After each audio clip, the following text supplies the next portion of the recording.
होंगे। जैसे कौन सा एक ऐड आता नहीं है, डर के आगे जीत है। तो आई थिंक मैंने वो जीत देख ली। इसलिए लड़ने के लिए मैं भी पूरी तरीके से तैयार हो गई। और पूरा परिवार साथ में था, महागठबंधन का सहयोग था। और कहीं ना कहीं मैं समझती हूँ कि एक महिला होने के नाते पूरे झारखंड के लोगों ने मेरा साथ दिया और हेमंत जी का साथ दिया और आदरणीय देशम गुरु शिबू सोरेन जी का साथ दिया। बिल्कुल। चंपई सोरेन कैसे व्यक्ति हैं? बहुत अच्छे, बहुत अच्छे। और उन्होंने तो एकदम मुझे बहू जैसा, मुझे बेटी जैसा रखा। तो मैं उनका बहुत आदर सम्मान करती हूँ। क्या आपको लगता है कि चंपई सोरेन को मुख्यमंत्री बनाकर हेमंत जी ने गलती कर दी? मुझे नहीं लगता। तो अगर वो वापस से जेएमएम में आना चाहें, परिवार का हिस्सा बनना चाहें, तो आपका, कल्पना जी, आपका क्या स्टैंड होगा? देखिए, मैं आपको बताना चाहूँगी, चंपई चाचा जी मैं उनको बुलाती हूँ और मैं बहुत सम्मान करती हूँ, क्योंकि इलेक्शन के समय में हो या मैंने उनके साथ जो मैंने यात्राएं की, मैंने सभाएं की, कहीं ना कहीं एक अभिभावक के तौर पे उन्होंने हमेशा हेमंत जी का साथ दिया, पार्टी का साथ दिया। और ये परिवार है और हमारे बड़े हैं, दिल से सम्मान है। अगर ये उनकी इच्छा है तो हम उनकी इच्छा का सम्मान करेंगे। आपकी जेठानी जी के क्या हाल हैं? जेठानी जी ठीक ही होंगे। बात होती है सीता सोरेन जी? नहीं, ऐसे तो नहीं होती है। घर की बड़ी बहू भाजपा में चली गई, हाँ बुरा जी। तो लगा होगा? देखिए, यही चीज़ तकलीफ़ लगती है कि हमारे भाजपा करते क्या है। हमारे भाजपा परिवार को तोड़ते हैं, भाजपा वाले हमारे पार्टी को तोड़ते हैं और हमारे अपने लोगों को कुछ समय के लिए इस्तेमाल करने के लिए लेके चले जाते हैं। और ये तकलीफ़ लगता है कि ये लोग जोड़ने का काम नहीं करते हैं, ये लोग तोड़ने का काम ज़रूर करते हैं। और तकलीफ़ तो नो डाउट, घर परिवार है और बड़ी भाभी हैं, उनको मैं दीदी बुलाती हूँ, बड़ी दीदी बुलाती हूँ, तो तकलीफ़ तो रहती है। अच्छा, तो अभी आपको क्या लगता है कि आपके झारखंड में सबसे बड़ा मुद्दा क्या है? सबसे बड़ा एक ऐसा मुद्दा जिसकी वजह से यहाँ के लोग आपकी सरकार दोबारा बनाएं? देखिए, यहाँ बहुत सारे मुद्दे हैं। जैसे मैं आपको बताना चाहूँगी कि हमारी झारखंडी सरकार ने और यहाँ पर में हमारे मुद्दे जैसे नियोजन नीति के मुद्दे थे, उसको हम लोगों ने विधानसभा से पारित कराया था। हमने सरना धर्म कोड को पारित कराया था और पिछड़ों के लिए 27% का आरक्षण हम लोगों ने पारित कराया था। ये आगे जा कर के रुक गया है। और साथ ही साथ जिस तरीके से हम लोगों ने अपनी योजनाएं लाई हैं, ये तो हमने हमारे अपने मुद्दों की मैं आपको बात बताना चाहूँगी, लेकिन जितनी हमारी योजनाएं हैं, जैसे अबुआ आवास हो, सर्वजन पेंशन हो, मैया सम्मान योजना, हाँ जी, ये तो मैं आपको बस लास्ट मैं आपको बताने ही वाली थी। तो मैं आजकल जैसे अपनी सभाओं में भी जाती हूँ तो मैंने यही पूछती हूँ कि ऐसी कौन सी योजना है, आप बताइए, जिसकी चर्चा सिर्फ राज्य में नहीं है, पूरे देश में है। तो सब ज़ोर से यही चिल्लाते हैं कि मैया सम्मान योजना। और इस योजना में सबसे खास क्या है? मैं आपको प्रज्ञा जी बताना चाहूँगी, झारखंड बने हुए अभी 24 साल होने वाले हैं। और सबसे ज़्यादा यहाँ पर में राज किया है बीजेपी के लोगों ने। जी जी जी, उनकी सरकार रही है। और झारखंड में ये पहली बार है, झारखंड बनने के बाद ये पहली बार है कि हमारी आधी आबादी के बारे में किसी ने सोचा है। सोचना मतलब उन्हें एक ऐसा मान सम्मान देना। आप एक सोचिए, आप भी एक महिला हैं, आप पत्रकारिता करती हैं, मैं तो अभी भी आई हूँ, मैं तो पहले गृहिणी थी, शिक्षिका भी थी। एक महिला क्या करती है? किसी भी आप सामान्य परिवार हो या कोई भी परिवार हो, महिला क्या करती है?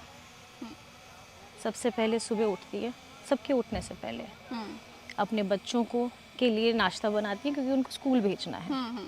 उसके बाद उनके पिताजी सास ससुर जो हैं, उनको सही समय पे दवाई देना है। पति को ऑफिस जाना है या वो जो भी जॉब करते हैं वो करते हैं, उनके लिए नाश्ता बनाना, सब तैयार करना। भागती दौड़ती है सुबह से, टिकटॉक टिकटॉक टिकटॉक भागती रहती है। फिर वापस आते हैं स्कूल से, बच्चों को सही समय पे खाना देना, छोटी छोटी चीज़ों का ध्यान रखना, और रात में अंत में सबके खाने के बाद सब चीज़ घर को समेटना और उसके बाद सोना। मतलब सुबह में सबसे पहले उठती हैं और रात में सबसे बाद में सोती हैं। आप सोचिए, वो महिला अगर घर में कोई आता है तो घर के गार्जियन को, मतलब घर के जो मुखिया होंगे या तो ससुर जी होंगे या हस्बैंड होंगे, उनको पूछता है। घर की महिलाओं को कोई नहीं पूछता, वो कहीं ना कहीं पीछे की पंक्ति में रहती है। आज एक पीछे रहने वाली पंक्ति की महिला को, बेटी को, बहू को अगर हेमंत सोरेन जी ने एक सम्मान की राशि दी है, ये झारखंड में पहली बार है और ये आदिवासी बहुल झारखंड है, तो आप समझ जाइए कि हमारी महिलाएं अब सशक्त होंगी आर्थिक तौर पे। बीजेपी आरोप लगाती है कि ये चुनाव के लिए ये योजना लाई थी। अच्छा, एक चीज़ मुझे बताइए, जब हम काम नहीं करें तो वैसे तो हम लोगों को सुनना ही है, लेकिन जब हम काम करते हैं तब इनको क्यों तकलीफ हो रही है? आपको मैं बताना चाहूँगी 3 अगस्त था, हाँ जी 3 अगस्त था जब पहली हमारी इस योजना की शुरुआत हुई। पहली किश्त रक्षाबंधन पे, दूसरी किश्त करम पूजा पे, तीसरी किश्त दुर्गा पूजा पे, अब चौथी किश्त आने वाली है, अब ये है छठ पर्व पे। ये 1000 रुपये की राशि, और एक परिवार में अगर एक से ज़्यादा महिलाएं हैं, 18 वर्ष से लेकर के 50 वर्ष की महिलाएं हैं, बेटियां हैं, बहनें हैं, और तो आप सोच लीजिए, आप उनको जोड़ लीजिए, एक परिवार, एक महिला को अगर आप आर्थिक तौर पे मजबूत करते हैं तो कहीं ना कहीं उनको हाथ फैलाने की ज़रूरत नहीं पड़ेगी। और ये सम्मान देने का काम, ये 1000 रुपये की बात नहीं, आप देखिए ना कि ये उस सोच की बात है। बिल्कुल, कि कहीं ना कहीं झारखंड में एक ऐसा बेटा है, झारखंड में एक ऐसा भाई है जो मुख्यमंत्री पद पे है, लेकिन वो काम करता है भाई के तौर पे, वो काम करता है अपने बेटा के तौर पे। तो मुझे लगता है ये थोड़ी संवेदनशील बातें भी हैं, और क्योंकि वो व्यक्ति ही बहुत संवेदनशील है। भाजपा के प्रदेश अध्यक्ष बाबूलाल मरांडी जी, आपको और हेमंत जी को बंटी बबली कहते हैं, क्या कहेंगे आप? देखिए वो मेरे बड़े हैं, अब मैं उनके बारे में कुछ बोलना नहीं चाहती, और अब उनको कोई ऐसी उपाधि देनी है तो इस तरीके की बातें तो शायद मुझे लगता है कि नहीं बोलनी चाहिए, क्योंकि हम, वो भी बड़े हैं हमसे, और अगर आप ऐसे बोलेंगे तो हम आपसे छोटे आपसे क्या सीखेंगे। आपने भाषण देना कहाँ से सीखा कल्पना जी? ऐसे कुछ सीखा नहीं। हाँ। कुछ सीखा तो ऐसे कुछ नहीं है, जो मन में आता है वही सीधा बोल देती हूँ मैं, और सीधा दिल से निकलता है, ऐसा कुछ वो नहीं है। आपका राजनीतिक गुरु कौन है?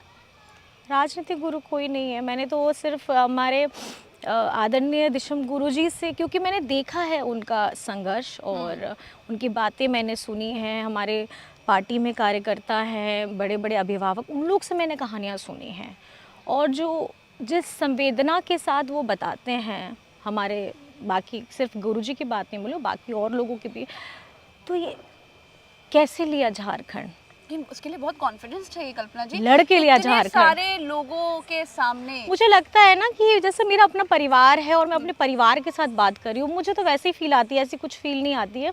बस मैं यही महसूस करती हूँ कि पहले हमारे घर में लेडीज़ सब रहती थी, या चाचा जी हैं, या जो भी बड़े लोग रहते थे, हम लोग ऐसी बातें करते हैं, खुल के बात करते हैं, और मेरा घर का माहौल ऐसा है कि I used to talk a lot. थोड़ा है, तो बात नहीं है आप। बात करने के लिए अच्छा लगता है, और सब, और ऐसे नहीं कि बड़े लोगों से भी बात करना बड़ा मज़ेदार लगता है, पर मुझे ऐसा लगता है कि मैं अपनी जनता, अपने परिवार, बस संख्या बढ़ गई है, संख्या बल थोड़ा ज़्यादा हो गया है, और उन लोगों के साथ मैं उसी तरीके से बात करती हूँ जैसे मैं अपने परिवार में अपने लोगों से बात करती हूँ। हेमंत सोरेन जी के सबसे अच्छे सलाहकार कौन है? आप, देशम गुरु शिबू सोरेन जी, या फिर कोई और? इसका जवाब मुझे लगता है ना हेमंत जी देते तो शायद ठीक हो, तो मुझे तो खुद नहीं पता है, और मुझे लगता है कि आप सलाह नहीं देती उन्हें कोई? मुझे लगता है वो लोगों की भावनाओं को बहुत ना दूर से परख लेते हैं। अगर वो यहाँ से गुजरेंगे ना, तो अगर किसी रास्ते से गुजरते हैं, उनको लगता है कि कोई व्यक्ति दर्द